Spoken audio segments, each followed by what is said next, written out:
एक बार गौतम बुद्ध अपने भिक्षुओं के साथ एक सभा में बैठे हुए थे। उस सभा में बुद्ध के चाहने वालों से ज्यादा उनके विरोधी थे। जिसने सभा आयोजित किया था वह भी बुद्ध से ईर्ष्या करता था। सभा का आयोजन राजा के महल में हुआ था, इसलिए राजा के सभी मुख्य लोग उस सभा में उपस्थित हुए थे। बुद्ध सभा में जाने से पहले ही जानते थे कि सभा में उनके विरुद्ध कोई न कोई षड्यंत्र अवश्य रचा जाएगा। सभा में जाने से पहले उनका शिष्य आनंद बुद्ध को सभा में जाने से मना करता था कि आपको सभा में नहीं जाना चाहिए, वहाँ के लोग आपके साथ दुर्व्यवहार करेंगे। ना जाने वह आपके विरुद्ध कोई षड्यंत्र रचे होंगे। लेकिन गौतम बुद्ध अपने करुणा की वजह से अपने आप को उस सभा में जाने से नहीं रोक पाए। सभा की शुरुआत होते ही बुद्ध के साथ कुछ तीखे प्रश्नों से हुई।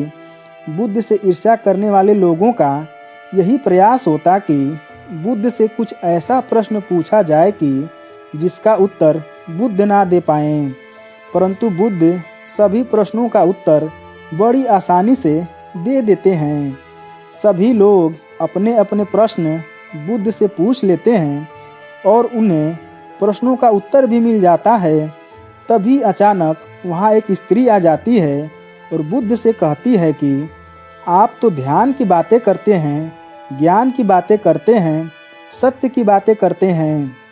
आप लोगों को सत्य की राह में चलने की दिशा निर्देश देते हैं। क्या आपके भीतर थोड़ी सी भी दया नहीं है कि आपको मुझ अबला की कोई चिंता नहीं है जिसे आपने गर्भवती करके छोड़ दिया है? कि आपको मेरे पेट में पल रहे बच्चे की कोई फिक्र नहीं है? उस स्त्री की बात सुनकर उस सभा में हलचल मच जाता है।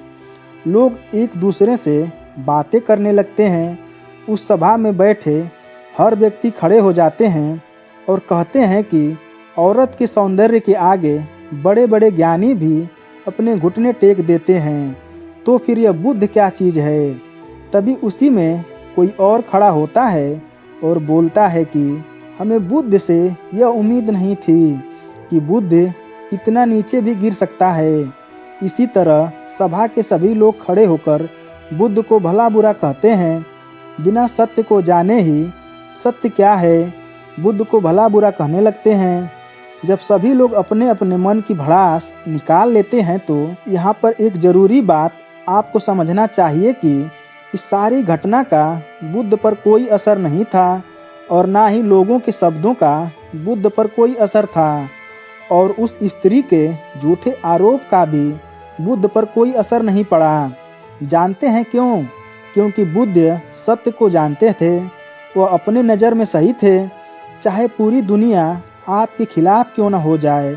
अगर आप अपनी नज़र में सही हैं तो अगर आप अपने आप को जानते हैं कि आप सत्य के साथ खड़े हैं तो आपका कोई भी कुछ बिगाड़ नहीं सकता। सभा के सभी लोग संदेह में थे, यहाँ तक कि बुद्ध के कुछ शिष्यों में भी संदेह आ गया था। लेकिन बुद्ध जानते थे कि वह क्या है, इसलिए उनके चेहरे पर थोड़ा सा भी बदलाव नहीं था। राजा बुद्ध से कहता है कि क्या आप अपने सफाई में कुछ कहना चाहेंगे? बुद्ध उस स्त्री से कहते हैं, पुत्री, इस पूरे ब्रह्मांड में केवल 2 ही लोग हैं इस सत्य को जानते हैं कि तुम सत्य कह रही हो या असत्य। इससे पहले कि बुद्ध कुछ कहते, वह स्त्री बुद्ध से अपनी नज़रें चुराने लगी। असत्य को सहारा लेने की आवश्यकता होती है कि अपने भीतर डर का बीज बो रहे हो। अब यह बीज जैसे जैसे वृक्ष बनेगा वैसे वैसे आपकी समस्या बढ़ती जाएगी। सभा का एक व्यक्ति उस स्त्री से कहता है, तुमने बहुत बड़ी बात कही है। अगर यह गलत साबित होता है तो तुम जानती हो ना कि तुम्हें क्या सजा दिया जाएगा। उस व्यक्ति की बात सुनकर उस स्त्री के हाथ और पैर कांपने लगते हैं और वह तेजी से वहां से भागने लगती है।